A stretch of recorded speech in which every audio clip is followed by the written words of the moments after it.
नमस्कार मित्रों। आज छुट्टी का दिन था तो करने को कुछ खास था नहीं, तो थोड़ी देर रामचरितमानस पढ़ने बैठ गया। आज एक वृतांत पढ़ा मित्रों, जिसको आपसे शेयर करने के लिए खुद को रोक नहीं पाया। बड़ा बढ़िया प्रसंग है, आपको सुनाना चाहूँगा। हाँ, एक बात कहता हूँ, मैं जो सुनाने जा रहा हूँ उसको सुनने के बाद आप अपने आंसुओं को रोक नहीं पाओगे। रामायण का एक छोटा सा वृतांत है। एक रात की बात है, जब प्रभु राम वनवास में थे। ये अयोध्या की घटना है। माता कौशल्या जी को सोते में अपने महल की छत पर किसी के चलने की आहट सुनाई दी। नींद खुल गई। पूछा कौन है? मालूम पड़ा श्रुति कीर्ति जी हैं। श्रुति कीर्ति सबसे छोटी बहू दशरथ जी की, शत्रुघ्न जी की पत्नी। माता कौशल्या ने उन्हें नीचे बुलाया। श्रुति कीर्ति आई, चरणों में प्रणाम कर खड़ी हो गई।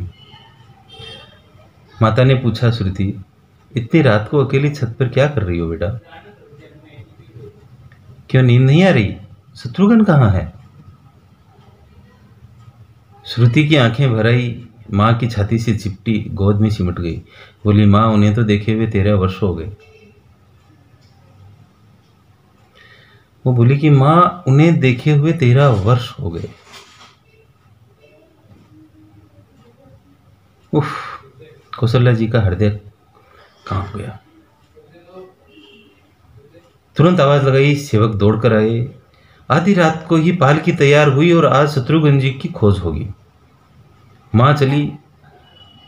आपको ज्ञात है शत्रुघ्न जी कहाँ मिले? अयोध्या जी के जिस दरवाजे के बाहर भरत जी नंदीग्राम में तपस्वी होकर रहते थे, उसी दरवाजे के भीतर एक पत्थर की शिला है। उसी शिला पर अपनी बांह का तकिया बनाकर सोए हुए मिले उनको। मां सिराने बैठ गई, बालों में हाथ फिराया तो शत्रुघ्न जी ने आंखें खोली। मां उठे, चरणों में गिरे। मां आपने क्यों कष्ट किया?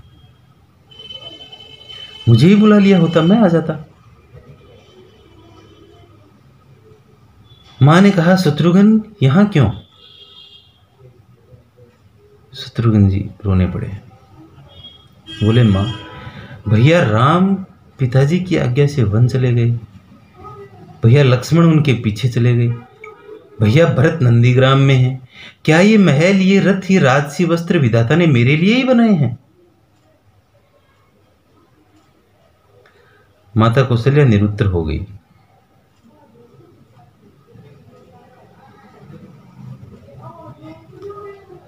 मित्रों देखो, क्या है ये राम कथा? ये भोग की नहीं, त्याग की कथा है। यहां त्याग की ही प्रतियोगिता चल रही है और सभी प्रथम है। कोई किसी से पीछे न रहना चाहता है और न है। चारों भाइयों का प्रेम और त्याग एक दूसरे के प्रति अद्भुत, अभिनव और अलौकिक है। रामायण जीवन जीने की सबसे उत्तम शिक्षा देती है। भगवान राम को 14 वर्ष का वनवास हुआ तो उनकी पत्नी सीता मैया ने भी सहर्ष वनवास स्वीकार कर लिया, परंतु बचपन से ही बड़े भाई की सेवा में रहने वाले लक्ष्मण जी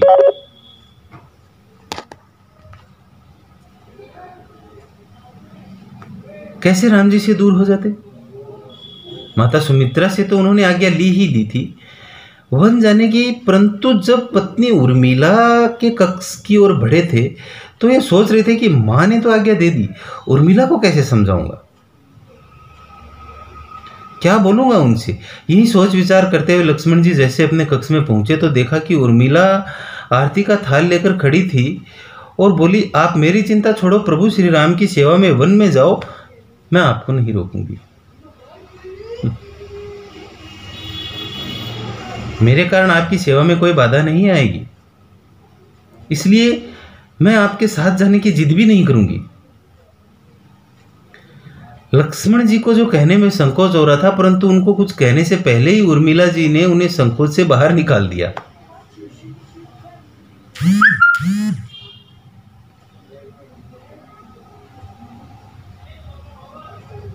वास्तव में यही पत्नी का धर्म है।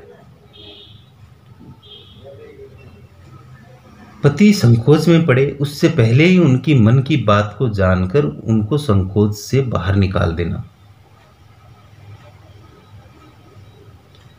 लक्ष्मण जी चले गए, परंतु 14 वर्ष तक उस उर्मिला जी ने भी एक तपस्विनी की भांति कठोर तप किया था। वन में प्रभु श्री राम माता सीता की सेवा में लक्ष्मण जी कभी सोए नहीं, तो यहां उर्मिला जी ने भी अपनी महलों के द्वार कभी बंद नहीं किए और सारी रात जाग जाग कर उस दीपक की लौ को बुझने नहीं दिया जो उन्होंने 14 साल तक जलाए रखा था।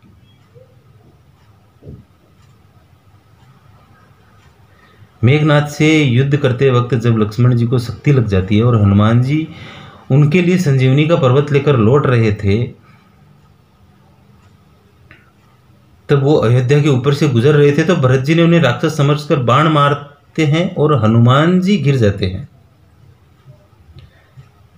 तब हनुमान जी सारा वृतांत सुनाते हैं। सीता जी को रावण हर ले गया है और लक्ष्मण जी युद्ध में मूर्छित हैं। यह सुनते ही कौशल्या जी कहती हैं कि राम को कहना लक्ष्मण के बिना अयोध्या में पैर मत रखना, राम वन में ही रहे। सुमित्रा माता कहती हैं कि राम से कहना कोई बात नहीं, अभी शत्रुघ्न है, मैं उसे भेज दूंगी, मेरे दोनों पुत्र तो राम की सेवा के लिए ही पैदा हुए हैं। माताओं का प्रेम देखकर हनुमान जी की आंखों से अश्रुधारा बह रही थी, परंतु जब उन्होंने उर्मिला जी को देखा तो सोचने लगी कि यह क्यों एकदम शांत है, प्रसन्न खड़ी है, क्यों इन्हें अपने पति की प्राणों की चिंता ही नहीं है। हनुमान जी पूछते हैं, देवी आपकी प्रसन्नता का कारण क्या है? क्या आपको अपने पति के प्राण संकट में हैं, सूर्य उदित होते ही सूर्य कुल का दीपक बुझ जाएगा, इसकी चिंता नहीं है? उर्मिला जी का उत्तर सुनकर तीनों लोकों का कोई भी प्राणी उनकी वंदना किए बिना नहीं रह सकता। उर्मिला बोली, मेरा दीपक संकट में नहीं है, वो बुझ ही नहीं सकता। रही सूर्योदय की बात, तो आप चाहें तो कुछ दिन अयोध्या में विश्राम कर लीजिए, क्योंकि आपके वहां पहुंचे बिना सूर्य उदय हो ही नहीं सकता। जब तक आप वहां नहीं पहुंचेंगे तब तक सूर्य उदय होगा ही नहीं। आपने कहा, प्रभु श्री राम मेरे पति को अपनी गोद में लेकर बैठे हैं, जो योगेश्वर प्रभु श्री राम की गोद में लेटा हो, काल उसे छू भी नहीं सकता।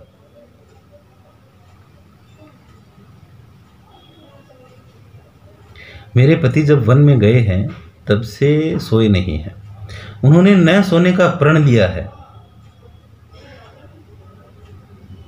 इसलिए वे थोड़ी देर विश्राम कर रहे हैं। और जो शक्ति लगी है वो मेरे पति को नहीं लगी है, उसका आघात तो स्वयं प्रभु श्री राम सहन कर रहे हैं। मेरे पति तो उनकी गोद में आराम कर रहे हैं। मेरे पति की हर श्वास में राम, हर धड़कन में राम, उनके रोम रोम में राम है, उनके खून की बूंद बूंद में राम है। और जब उनके शरीर और आत्मा में ही केवल राम है तो शक्ति राम जी को ही लगी, दर्द राम जी को हो रहा है। इसलिए हनुमान जी निश्चिंत होकर जाएं, सूर्य उदित नहीं होगा। ये विश्वास, ये श्रद्धा।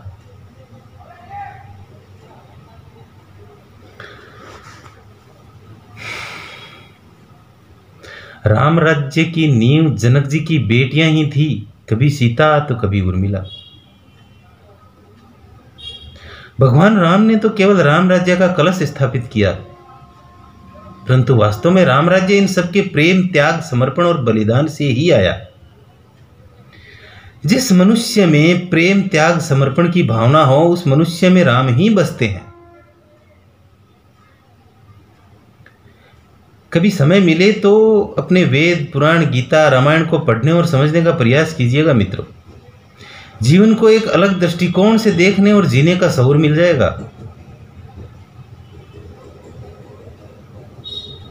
लक्ष्मण सा भाई हो, कौशल्या माई हो, स्वामी तुम जैसा मेरा रघुराई हो। नगरी हो अयोध्या सी, रघुकुल सा घराना हो, चरण हो राघव के जहां मेरा ठिकाना हो त्याग भरत जैसा सीता सी नारी हो, लव कुश के जैसी संतान हमारी हो, श्रद्धा हो श्रवण जैसी सबरी सी भक्ति हो, हनुमत के जैसी निष्ठा और शक्ति हो। यही रामायण है मित्रों। जय श्री राम।